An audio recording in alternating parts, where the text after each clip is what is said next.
Sister Althea Maria had served for more than 30 years as a hospice nurse, moving quietly from bedside to bedside with a gentleness that seemed to soften even the hardest moments of suffering. Her presence was warm, peaceful, and strangely familiar to people she had never met before. It was as if her heart carried a light that reached those who were standing at the threshold between life and eternity. Over the decades, she had witnessed the last breaths of hundreds of men and women, young, old, broken, healed, lonely, and deeply loved. Whenever she was asked how she could handle seeing death so often, she would simply answer, "Because I have also seen what they see." She never said this with pride, but with a trembling humility, for the encounters she had witnessed in patients' final moments were not ordinary. They were glimpses of something beyond the veil, something so radiant that not even suffering could cast a shadow over it. One late autumn evening, as she sat by the window watching the golden leaves fall, she recalled the first time she realized that the dying often saw more than what the living could. She had been a young novice then, still unsure of her calling, still questioning whether she was strong enough to walk with people through their last journeys. But everything changed the day she cared for a man named Jacob, whose eyes, clouded by illness, suddenly widened with a childlike wonder just minutes before he passed away. He whispered, "They came for me. The light came for me. I thought I was alone, but I'm not." It was not fear that filled his voice, it was relief so deep that Sister Althea Maria felt her own heart tremble. And after he left this world, she knelt beside his bed and thanked God for showing her that death was not an ending, but a homecoming. Over the years, she grew familiar with the gentle patterns that appeared right before the final breath. Some patients reached upward, as if greeting someone they longed for, but had not seen for decades. Some smiled with an unexpected softness, even those who had spent years locked in bitterness or despair. Others spoke to empty corners of the room, addressing people whose names she did not recognize until she checked old family records and realized those loved ones had died long before. There were those who heard music, soft, distant heavenly harmonies that made them cry tears not of sorrow but of relief.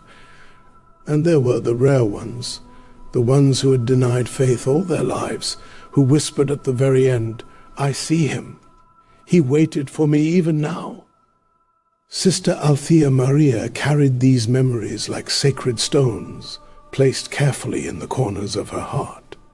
Each one reminded her that the human soul was never abandoned, not even in its most painful hour. One evening she cared for a woman named Helena, whose battle with cancer had left her frail and exhausted. Yet 3 minutes before her final breath, Helena's eyes brightened with such brilliance that the whole room seemed to change.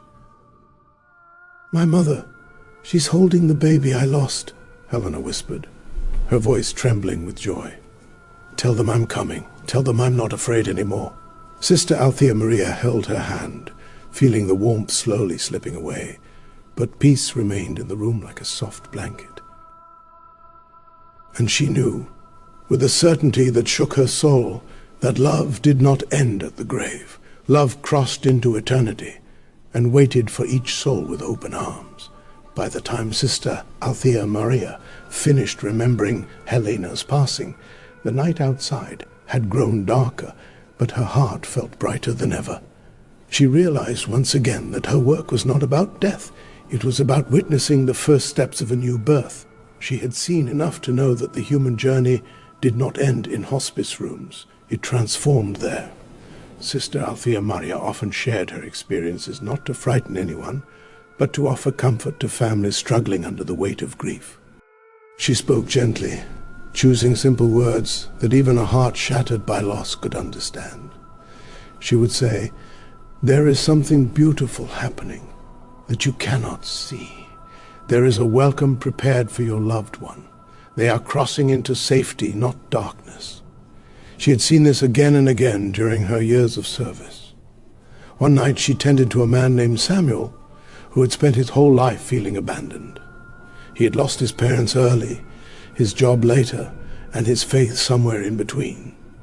He carried bitterness like a heavy stone on his shoulders, but when his final moments came, something changed. He blinked slowly, focusing on a point near the doorway. Fragile smile formed on his tired face.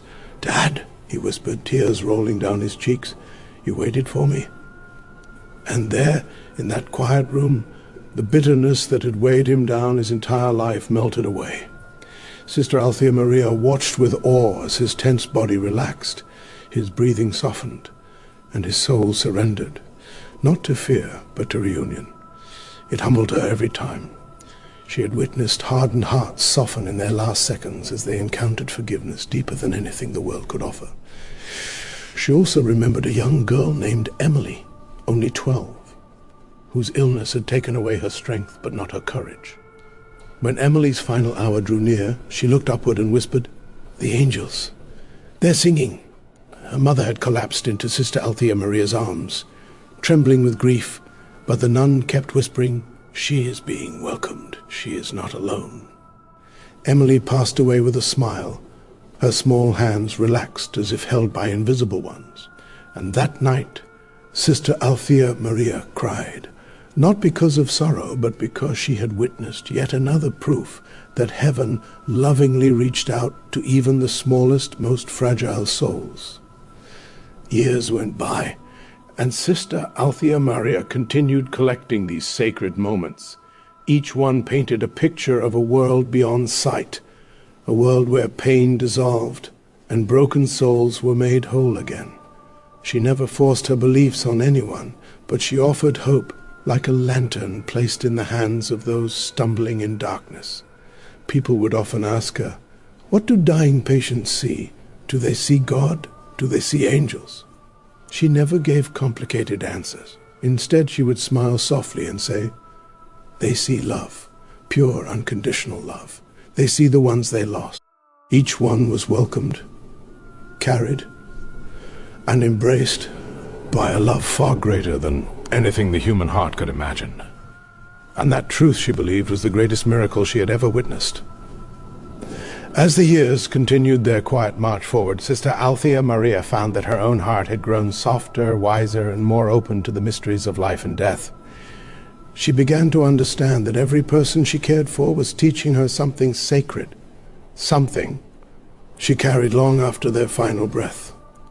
There was the lesson of courage from those who faced death with steady eyes, the lesson of forgiveness from those who made peace with their past in their last remaining minutes, and the lesson of hope from those who held on until their loved ones arrived to say goodbye. She once cared for a man named Victor, who had spent decades refusing to speak to his brother after a painful misunderstanding. But in the quiet hours before dawn, as his breathing grew weaker, Victor whispered, "I can see him. He's smiling at me. He forgave me a long time ago." And with that simple truth, the anger he had carried for half his life faded like smoke in the wind. Sister Althea Maria watched as deep peace settled on his face, and she knew that forgiveness, real forgiveness, was waiting for every soul as they crossed over. She witnessed similar miracles in others. A woman who had lived with regret finally whispering, "It wasn't wasted. My life wasn't wasted," as if someone had spoken those words directly to her heart. Another man, a former soldier tormented by memories of war, suddenly lifted his hands and whispered, "They're here. The ones I lost. They're not angry." These moments taught her that heaven was not only a place of welcome, but also a place of healing, where every wound, seen and unseen, was gently touched and restored. And with each passing year, she felt her purpose deepening. She realized she was not only caring for the dying, she was witnessing the beginning of their eternal freedom. It changed her, softened her, strengthened her faith. She walked through the hospice hallways with a quiet certainty that she was standing on holy ground every day because she served people in the exact moments when heaven reached down to lift them home. One evening, after a long day filled with the tender demands of hospice work, Sister Althea Maria sat alone in the small chapel behind the hospice building. A single candle flickered on the altar, casting a soft, warm glow across the wooden pews. She closed her eyes and let the silence settle over her like a comforting blanket. In that stillness, she reflected on all the final moments she had witnessed, the tears, the smiles, the whispered names, the sudden visions of light, the unseen hands that seemed to reach out in welcome. She thought of how many families had walked into the hospice carrying sorrow, heavy enough to break their backs, yet left with a quiet peace after hearing what their loved ones had seen. It humbled her deeply. She never considered herself special. She simply believed that God allowed her to notice what others often missed. She remembered one particular patient, an elderly teacher named Miriam, who had spent her life shaping young minds. In her final hour, Miriam suddenly sat up with surprising strength and said with a trembling smile, "My students, all of them, they're thanking me." Tears streamed down her face as she whispered, "Every kindness mattered. I didn't know, but they did." Those words stayed with Sister Althea Maria for years, reminding her that even the smallest acts of love continued echoing long after a person left the world. And as the nun knelt in prayer that evening, she realized something profound. All the visions, all the peaceful departures, all the radiant moments she had witnessed were not only signs of what the dying saw, they were reminders to the living. Reminders to love without hesitation, to forgive quickly, to be gentle with each other, to trust that no good deed was ever forgotten in the eyes of heaven. As she blew out the candle and stood to leave, a quiet joy filled her heart. She knew that when her own final moment arrived, she too would be welcomed with the same love she had seen countless times. And though she had spent her life beside the dying, she carried no fear, only a deep, steady hope, for she had seen enough to know that death was not a shadow to dread, but a doorway to a home overflowing with light. In the months that followed, Sister Althea Maria began writing down the experiences she had witnessed, not for fame, not for praise, but so that the world would not forget the quiet miracles hidden inside hospice rooms. She wrote about the man who heard his late wife calling his name with the same gentle voice she used on their wedding day, about the mother who saw the child she lost decades earlier running toward her with open arms, about the woman who spent her final minutes laughing softly because she saw her father waiting for her with that old hat he never took off. She wrote each story with trembling care, knowing that these were not simply memories, they were lanterns of hope for people who feared death or felt crushed by grief. As she wrote, she realized that every story shared the same truth. No one crossed into the next life alone. Even those who believed they were forgotten found themselves surrounded by love in their final breath. One afternoon, a young nurse named Clara approached her and confessed that she feared working with dying patients.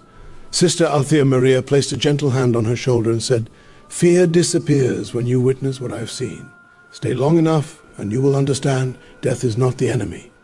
It is the moment God draws nearest." Clara listened with wide eyes, and slowly her fear softened into curiosity, then into courage. Watching the transformation reminded Sister Althea Maria that her mission was not only to guide the dying, but also to strengthen those who would one day stand beside them.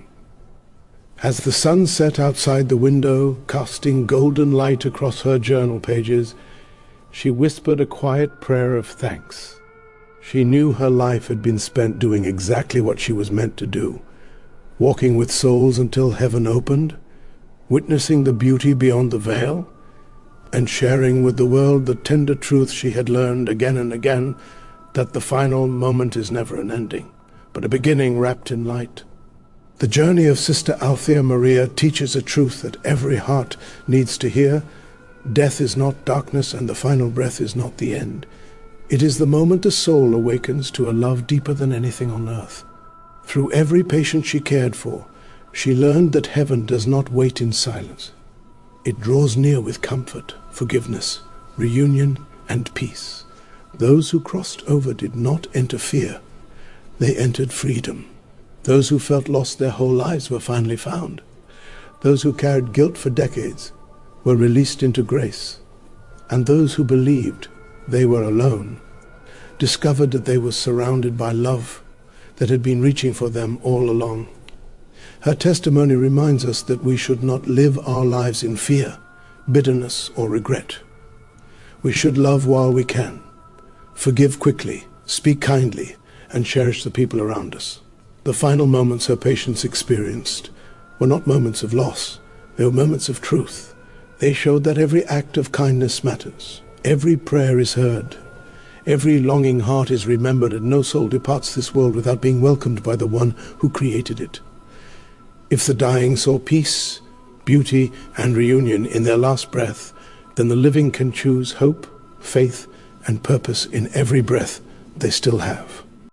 Sister Althea Maria's life calls each of us to walk gently, love deeply, and trust that when our own final moment comes, we too will be received with open arms, radiant light, and a love that has been waiting for us since the beginning of time.